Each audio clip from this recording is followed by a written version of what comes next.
अस्सलाम वालेकुम, कैसे हैं आप सब। आज हमारा लेक्चर नंबर 26 है, जिसमें हम पढ़ेंगे डिसऑर्डर्स ऑफ नर्वस सिस्टम।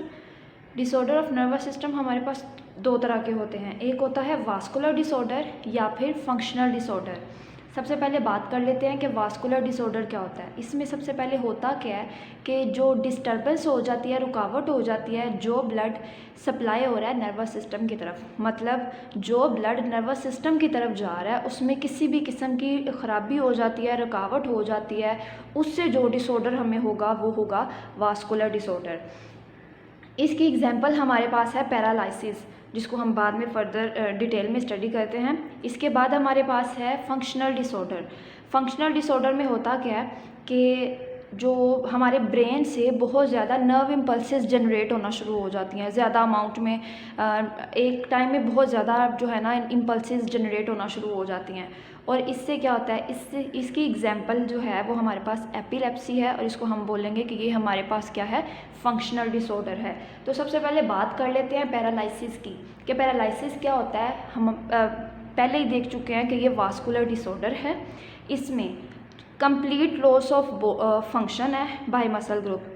अब हमारे जो मसल्स का ग्रुप है वो या तो कंप्लीट लॉस हो जाता है या फिर टेम्पोरेरी लॉस हो जाता है, लेकिन मोस्टली ये होता है कि कंप्लीट लॉस हो जाता है मसल फंक्शन का। कि सपोज दैट हम कहते हैं कि एक बंदे को फालज हो गया और उसकी वो राइट साइड पे हो गया, तो मतलब उसकी राइट साइड की पूरी बॉडी मूव नहीं कर पाएगी। क्यों? क्योंकि उसके मसल्स मूव नहीं कर पाएंगे, फंक्शन नहीं कर पाएंगे। अब इसकी मेन कोजेज़ क्या होती हैं, तो सबसे पहले इसकी मेन कोज है डैमेज सेंट्रल नर्वस सिस्टम, जिसको मैंने CNS से रिप्रेजेंट किया है। CNS मतलब ब्रेन एंड स्पाइनल कॉर्ड। अब इसकी सेंट्रल नर्वस सिस्टम में हो जाती है, डैमेज हो जाता है।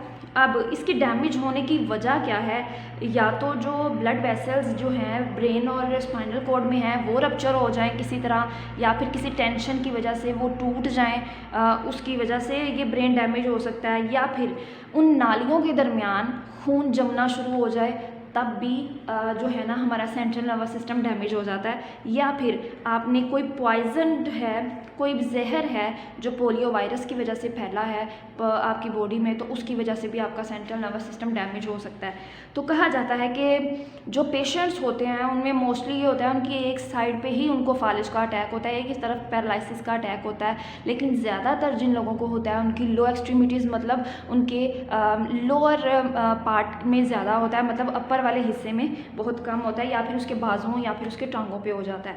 अब ये था हमारे पास पैरालिसिस। अब नेक्स्ट हमारे पास है एपिलेप्सी। ये क्या है, ये हमने पढ़ा था कि फंक्शनल डिसऑर्डर है, जिसमें हमारी ब्रेन में बहुत ज़्यादा जो है ना बहुत ज़्यादा एक्सेसिव अमाउंट में नर्व इम्पल्सेस डिस्चार्ज होना शुरू हो जाती हैं। जब बहुत ज़्यादा इम्पल्सेस डिस्चार्ज होना शुरू हो जाती हैं तो उससे होता क्या है कि पेशेंट में ऐसी कंडीशन आ जाती है कि वो बिल्कुल अनकॉन्शियस हो जाता है, वो क्या कर रहा है उसको कुछ पता नहीं चलता। इवन सम केसेस में उसके माउथ से झाग वगैरह और ये ऐसा सब निकलना शुरू हो जाता है, वो टोटली तौर पे अनकॉन्शियस हो जाता है। बात करें यंगर स्टेज की, तो कहते हैं कि अगर ये किसी भी बंदे को ये एपिलेप्सी मतलब मिर्गी के दौरे पड़ते हों यंगर स्टेज में, तो हो सकता है उसकी डेवलपमेंट में या फिर उसके जेनेटिक में कोई ना कोई डिफेक्ट हो, कोई ना कोई काजेज़ हों, तो इस वजह से उसको यंगर एज में ये बीमारी हो सकती है। लेकिन अगर उसको ओल्ड एज में मतलब 40 एज से प्लस में हो रही है, तो मतलब तब उसको कोई ब्रेन का कोई ट्यूमर वगैरह था, इसकी वजह से उसको ये बीमारी हो गई है।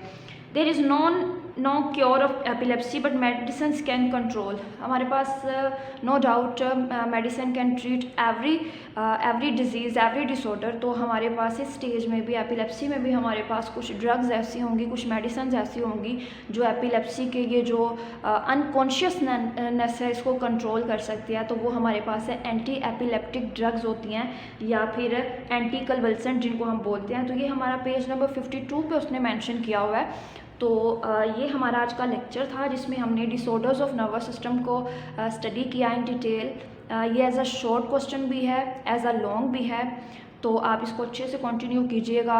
बाकी इंशाल्लाह हम नेक्स्ट लेक्चर में इसको कंटिन्यू करेंगे। स्टे होम, स्टे सेफ, अल्लाह हाफिज़। अपना बहुत ज़्यादा ख्याल रखिएगा।